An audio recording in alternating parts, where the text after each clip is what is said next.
this is AnnyMay, and I'm going to talk about everyone's favorite anime. Just like last week, I told you guys that I was going to talk about OVAs instead, and I told you in part 2 of the first one that I was going to talk about more OVAs today. And yes, they all happen to be yaoi, so again, if you don't want to listen to yaoi, then, well, just don't. And usually I put these videos up on the weekends, but I had to do it today because I'm gonna go out of town tomorrow, so yeah, I'm not gonna be back until Monday. So let me get started. The first one I want to talk about is Kosore Bokun.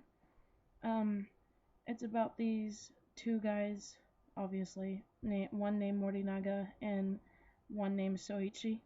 But Morinaga calls him senpai because that is his senpai. And they're both in college. Morinaga is a first year, and Soichi is, I believe, a second or third. I know he's older than him. Morinaga is gay, and he falls in love with Soichi at first sight because Soichi is a handsome guy. He's got very slender body, and Morinaga likes that type, I guess. But what's bad for Morinaga is that Soichi absolutely despises gay people. He cannot stand them whatsoever.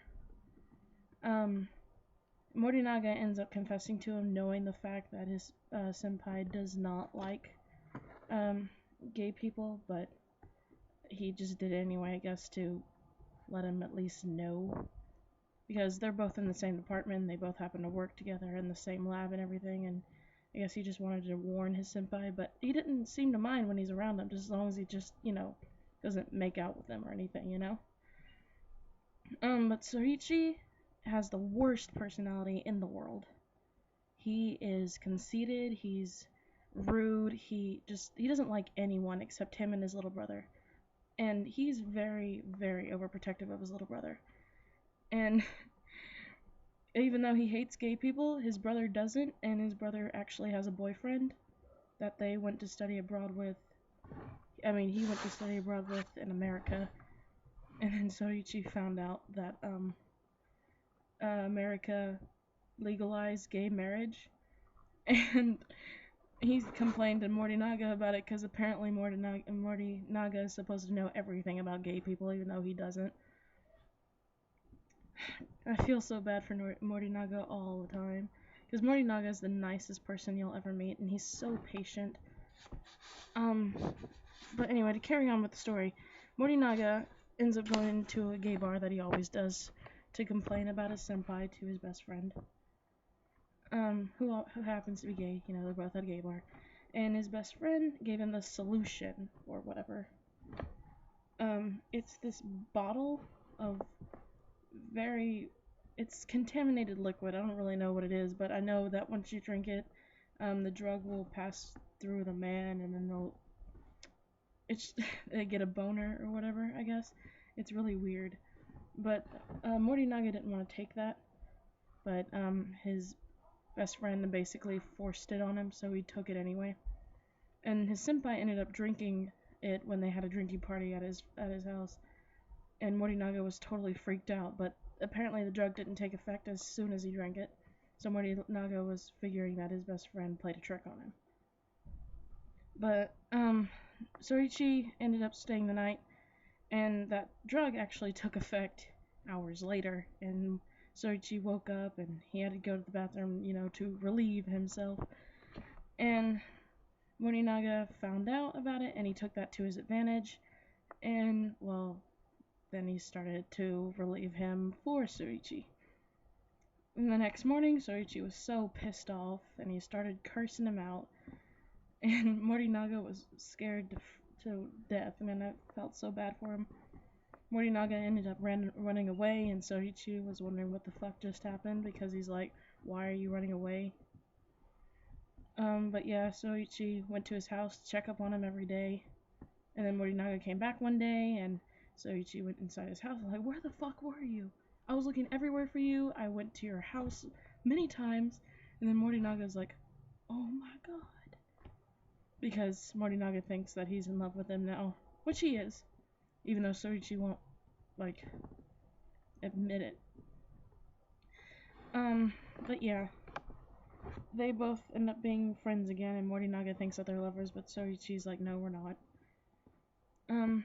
It's only 2 episodes to the OVA, which I hate, but there is more to the manga, and it's really good. I loved it. I love the manga so much. I mean, it's not the best out of all the OVAs. I've watched it maybe once or twice, just to remember what it was like. I mean, what it was about and everything, because I would talk to my friends about the OVAs and I would forget what it's about because it's not that interesting. And it really is interesting, it's just that it's not so interesting that you have to rewatch it over and over again. So, yeah. You can watch that one, but you probably might not like it. Or you might. The next one I want to talk about is Winter Cicada. That one is about... actually, it's set back in old times, I guess, where there were samurais and gang groups and everything. The main characters' names are Akazuki and Kusaka. Kusaka is a very dedicated samurai. He's not as experienced as Akazuki is, but they ended up meeting each other because Akazuki was trying to. Akazuki's group was infiltrating Kusaka's group's place, and Akazuki had the chance to attack Kusaka, but he didn't because Kusaka, basically jumped off a cliff, and Akazuki was like, whoa, this dude's pretty cool. And then they meet up like maybe a month later or something, and well, they ended up becoming friends even though they're part of different groups. And Kusaka starts falling in love with him, which is, well, kind of weird, because, normally they don't fall in love that fast, but he fell in love with him like on the first day they hung out together.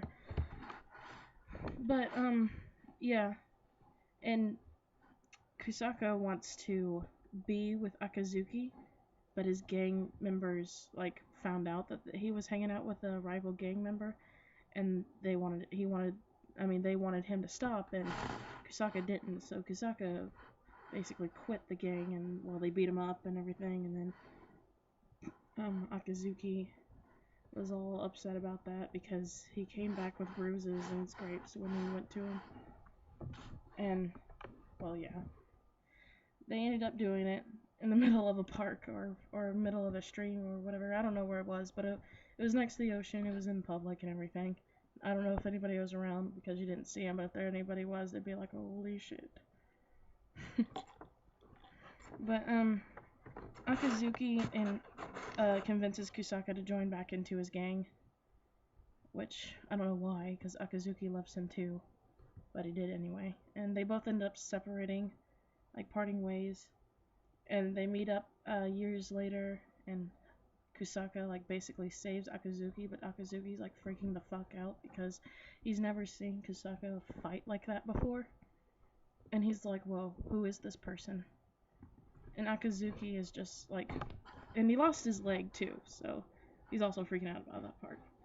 But yeah, Kusaka saves him, nurses him back to health and everything, and he still lost his leg, and Akazuki's, like, basically in a different state now because he can't believe what the person he loved turned into.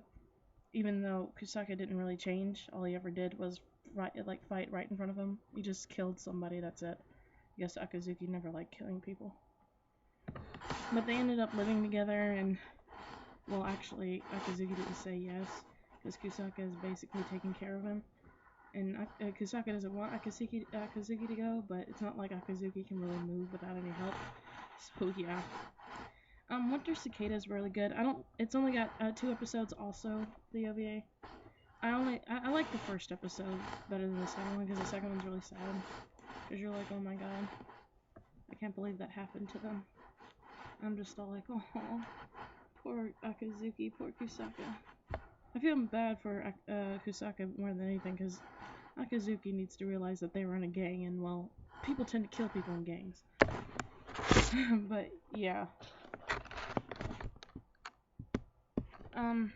Next one I want to talk about is Close the Last Door. This one's only got one OVA to it. I mean, one episode to the OVA. Which really sucks, and it also does not have a manga to it, which also sucks. Because it's so good. I've watched it so many times. There are actually 3 main characters. The main character is Nagai, and then there's Saito and Honda. Nagai is in love with Saito, who is his kohai, and Honda happens to work with Nagai.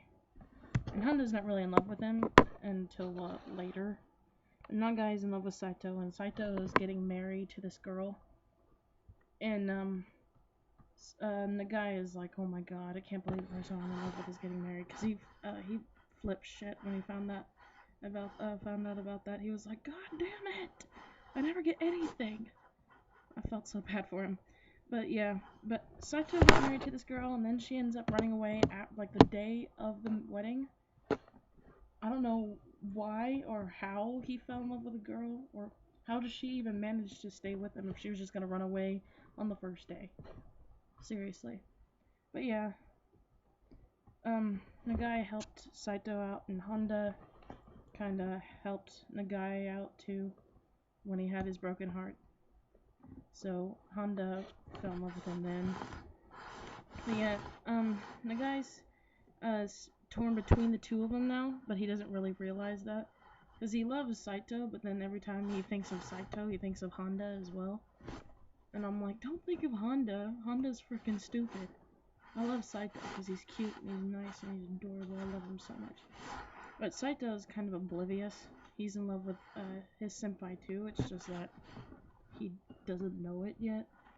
Because he was drunk one time and the guy was trying to help him out, and Saito ended up like making out with him. And the guy was like holy shit, this is happening. But then Saito like came to his senses. He's like, oh my god, I didn't mean to do that. And the guy's like, really? Okay then. And then he just walked out and went to Honda's place, and yeah.